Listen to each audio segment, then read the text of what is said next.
Grabe ka.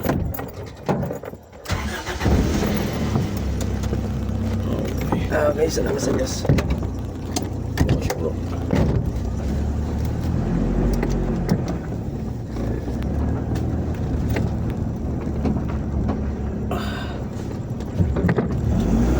Let's go. Pawis na pawis ka. Grabe.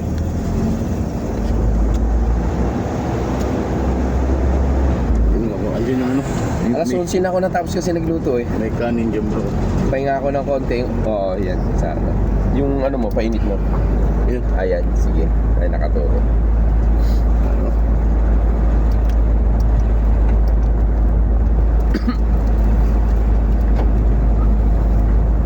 Pagkahatig ko sa Partas, balik agad ako.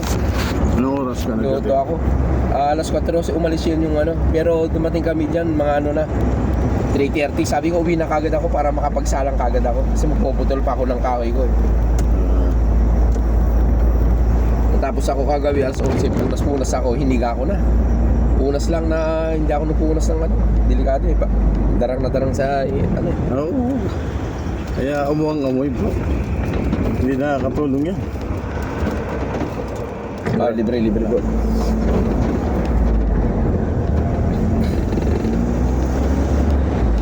Ewan ko kung tuloy yung pakikinig ng ano, kahapon.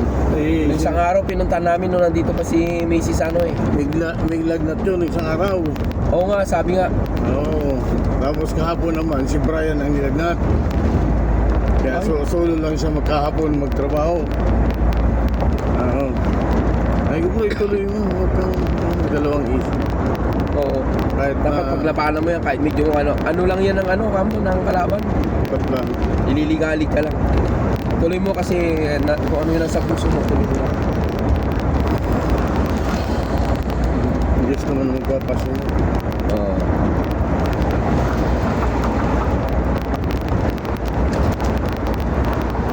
Naaawa nga ako rin sa amin kasi si attorney nagtawag na kay Kisuyo. Samahan ko lang muna sa Baguio. Ngayon na araw. Oh.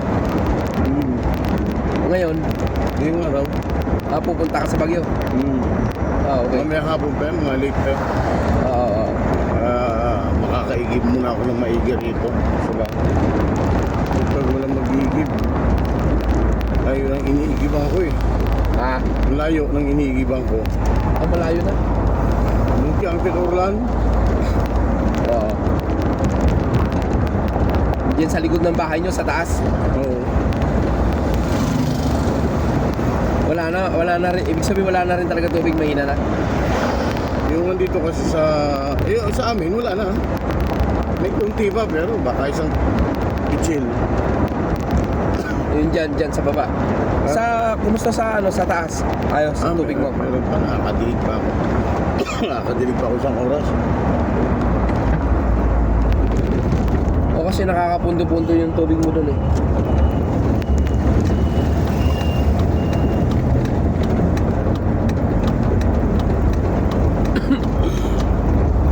Saka at least may nahukay talaga ako doon. Kahit pa paano, hindi na uubusan pag pasensya na, hindi ko rin makita yung daan. Ay, oo.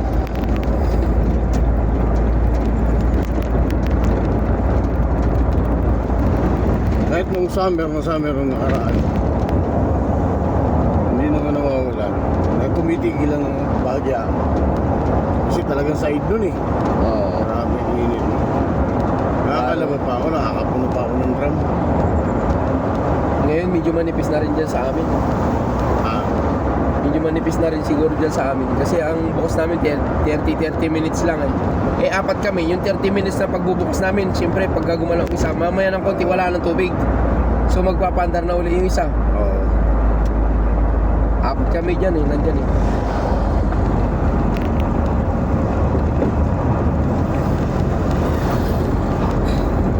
Ibang init yun, taon-taon. Bagong init. Mas maganda palang dumaan dun pag umaga. Saan? Doon sa highway, nakalimutan ko. Oo. Pasensya na. Yan, nasa tanda.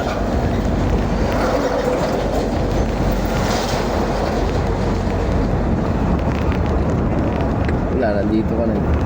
Nga eh. May ginagawa pala dito. May ginagawa.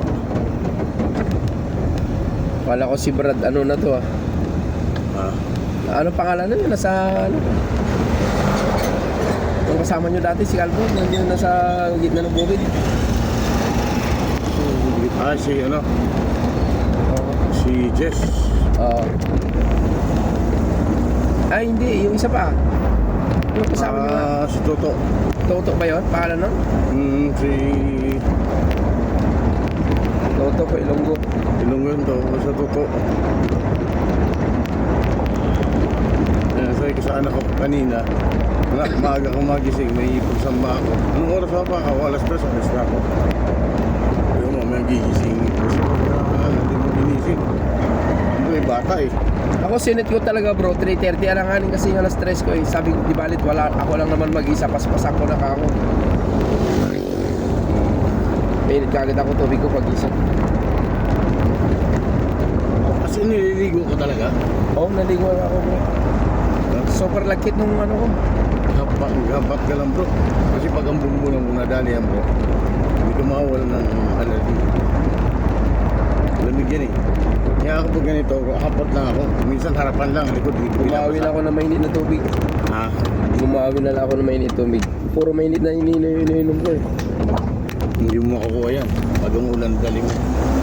Oo. Pag uwi mo na lang sana, kapahinga ka ng konti, saka ka maligo. Tapos yung pinawisan ka, nakalabas yung init mo eh. Tapos sabay ka maligo.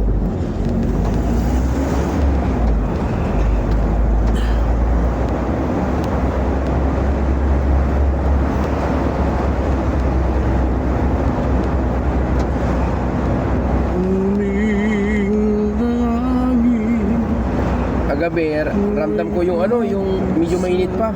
Tapos eh, may lamok-lamok, tiniis ko, nakatulog na ako. Oo. Para kako nga kasi pagka electric pan ako, mababat, eh galing ako dun sa init.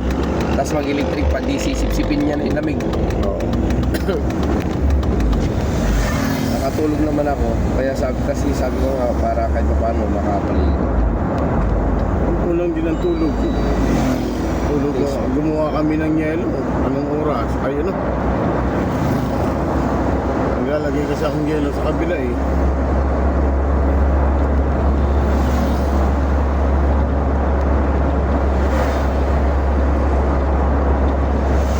Alas 12 na kami nakatulog. Ay, tip.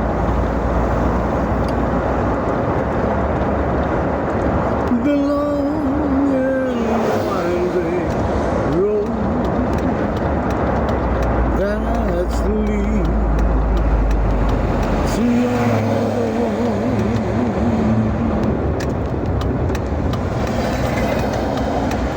will never disappear.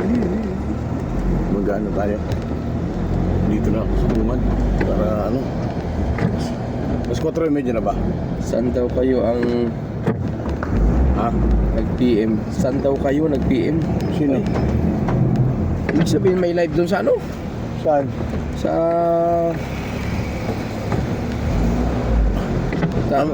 May live doon? Oo, saan daw kayo nag-PM? Saan? Ngayon, andito na tayo eh. Saan kayo dadalo? Sabi niyo. Okay, salamat sa Diyos. Yan, dito na kami sa harap ng Jollibee. Ayan.